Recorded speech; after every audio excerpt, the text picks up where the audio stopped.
Bonjour, bonsoir, bienvenue sur la chaîne Santé et Nutrition Africaine avec le Dr Bolo. Une fois de plus, nous allons nous retrouver sur un sujet qui nous intéresse tous, un sujet qui nous interpelle. Pouvons-nous vivre sans sucre? Depuis quelque temps, il existe des régimes que l'on dit sans sucre qui seraient bons pour la santé et nous permettraient vraiment de vivre plus longtemps, de perdre du poids. Mais la bonne question à se poser, c'est mais de quoi s'agit-il? Pourquoi est-il possible d'éliminer carrément un nutriment de notre organisme pour que nous nous sentions bien? Dites-moi, que choisir entre une belle crêpe sucrée, une tisane au miel, un pancake au sirop d'érable, un soda, un jus de fruits, des fruits ou encore même une boisson chocolatée, chaude ou froide? Toutes ces questions, nous les posons chaque jour. Eh bien, entrons dans le vif du sujet. Nous allons commencer déjà d'abord par définir qu'est-ce qu'un glucide ou sucre. Un glucide ou sucre est une substance organique composée de carbone, d'hydrogène et d'oxygène. Généralement, on les retrouve dans le règne végétal, ils sont source d'énergie. Maintenant, sur le marché, on retrouve plusieurs types de sucres qui nous interpellent et puis nous allons essayer de voir donc quelles sont les différences, quelles sont les sources, quelles sont les origines pour permettre de mieux apprécier la proposition de pratiquer un régime sans sucre. Nous avons différents types de sucres. Nous avons les sucres simples et les sucres complexes. Les sucres simples sont assimilables par l'organisme. On les retrouve généralement dans les fruits et légumes. Nous avons les monosaccharides. Les monosaccharides, c'est ce que nous entendons souvent, glucose, fructose, galactose et bien d'autres. Et nous avons les disaccharides qui sont saccharose, lactose, maltose et encore bien d'autres. Et d'après ce que nous venons de dire, nous voyons aisément que le saccharose, c'est le sucre de table, c'est celui qu'on retrouve dans tous les marchés.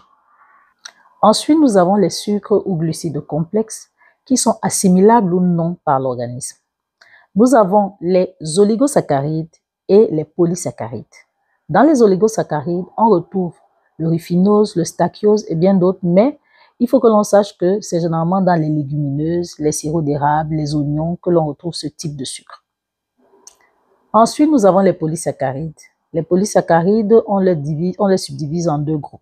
Nous avons les sucres, puisque les polysaccharides sont des sucres. Nous avons des sucres riches en fibres solubles, donc assimilables par l'organisme, que nous retrouvons généralement sous forme d'amidon. Nous retrouvons justement l'amidon dans les tubercules, les légumes secs, les légumes racines et bien d'autres. Ensuite, nous retrouvons des sucres riches en fibres insolubles, ces fibres qui nous aident pour le transit. Nous retrouvons les gommes xanthane, nous retrouvons les celluloses et bien d'autres. Ce que nous devons nous poser comme question, c'est si le sucre se retrouve dans tous les éléments nutritifs que nous consommons, tous les aliments que nous consommons, est-ce qu'il est possible de l'éliminer de notre organisme? S'il est une source d'énergie, devons-nous l'éliminer de notre organisme? Est-ce qu'en fait, quand on parle de régime sans sucre, ce n'est pas du sucre lié aux aliments tels qu'on les connaît, c'est plus lié au fait de la raffinerie. Ici, on parle des sucres industrialisés, des sucres de table. Nous allons d'abord commencer par faire une petite histoire pour qu'on puisse savoir en fait d'où vient le sucre raffiné que nous avons sur notre table.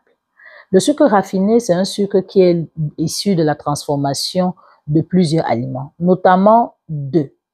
Nous avons le sucre issu de la betterave sucrière que nous appelons le sucre blanc. Et nous avons le sucre issu de la canne à sucre que nous appelons le sucre blanc ou le sucre roux. Ces types de sucres sont des sucres généralement issus de la transformation d'un aliment cristallisé et proposé sur le marché. Ils sont des sucres rapides. Cela veut dire que lors de leur ingestion, ils font remonter immédiatement la glycémie et de la même façon que la glycémie est rapidement montée, elle va aussi rapidement descendre. Ce mouvement justement de montée rapide et de descendre rapide est à l'origine justement de beaucoup de problèmes et de maladies cardiovasculaires. Alors, allons dans le vif du sujet. Si nous devons faire un régime sans sucre, quel type de sucre devons-nous éliminer? Le sucre de table, le miel ou le sirop d'érable? Nous allons aborder dans différentes vidéos ces différents types de sucre pour essayer de voir si nous devons les éliminer, si nous pouvons les boire en petite quantité ou si nous devons plus favoriser certains aliments et défavoriser d'autres aliments. Mais sachons que notre santé dépend exclusivement de la façon dont nous nous alimentons. C'est la raison pour laquelle j'exhorte tout le monde, je nous exhorte à faire plus attention à ce qui nous entoure, aux aliments qui sont tout autour de nous et surtout aux aliments issus du circuit court. Quand je parle ici de circuit court, c'est parce que ce sont des aliments frais que l'on retrouve sur le marché, que nous pouvons laver, consommer. Ils sont différents justement de ces aliments que nous retrouvons industrialisés, ultra transformés, qui sont en fait des produits qui ont un mélange d'énormément d'ingrédients que nous allons au fur et à mesure des vidéos qui arrivent essayer de comprendre et de savoir quel est leur rôle dans notre organisme ou encore même leur effet. Il est donc important de se mettre en tant qu'observateur, mais aussi acteur de sa propre alimentation. Enfin, je voudrais qu'on parle de trois produits que nous retrouvons généralement sur le marché. Et ces produits, nous nous retrouvons souvent en train de nous poser la question, devons-nous les consommer? Comment devons-nous les consommer? Je vais juste ici parler brièvement de ces produits et c'est dans les prochaines vidéos que nous allons aborder dans le vif du sujet et un peu plus en profondeur leur rôle, leur impact dans notre organisme. Nous avons parlé tout à l'heure du sucre raffiné qui est l'un des premiers produits, mais nous allons aussi parler du miel. Le miel, c'est un produit naturel issu de la pollinisation du nectar des fleurs par les abeilles.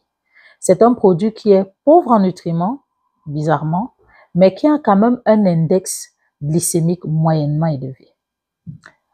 Ensuite, nous avons le sirop d'érable, issu de la région du Québec.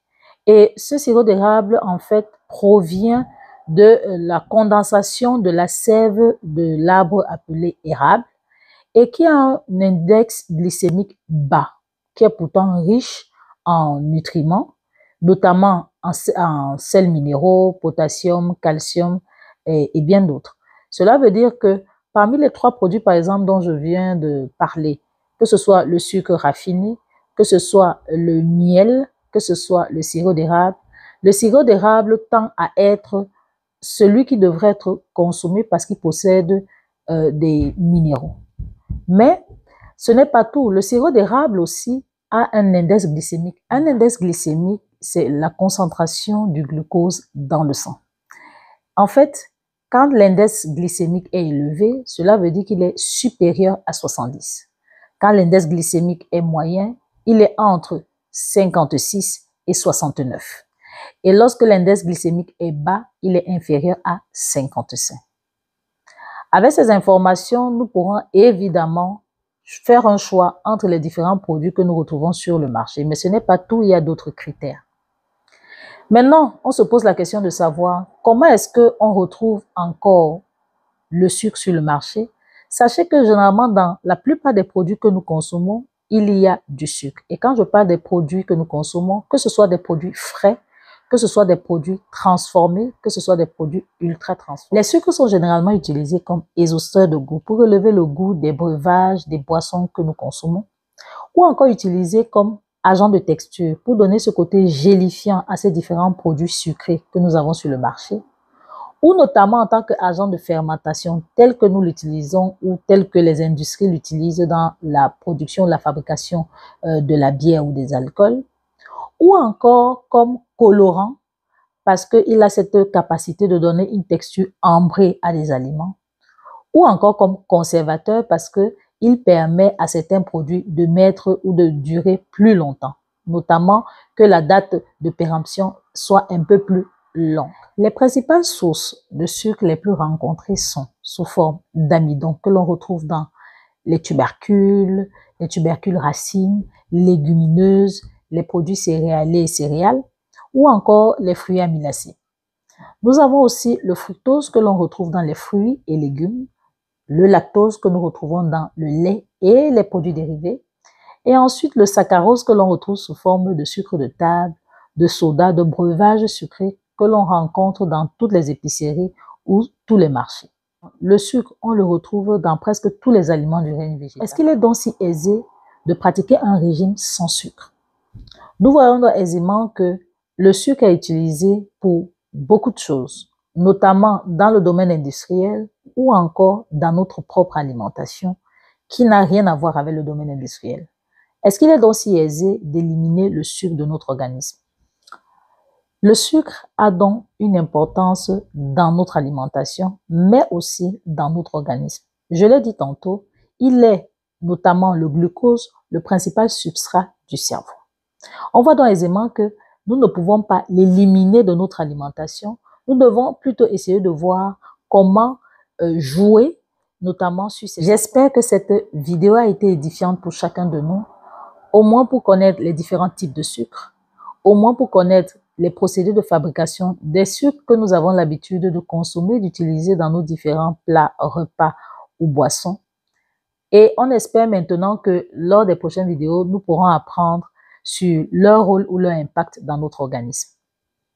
Alors, pour ne rien rater, likez, abonnez-vous, activez la cloche de notification et surtout, partagez. À bientôt.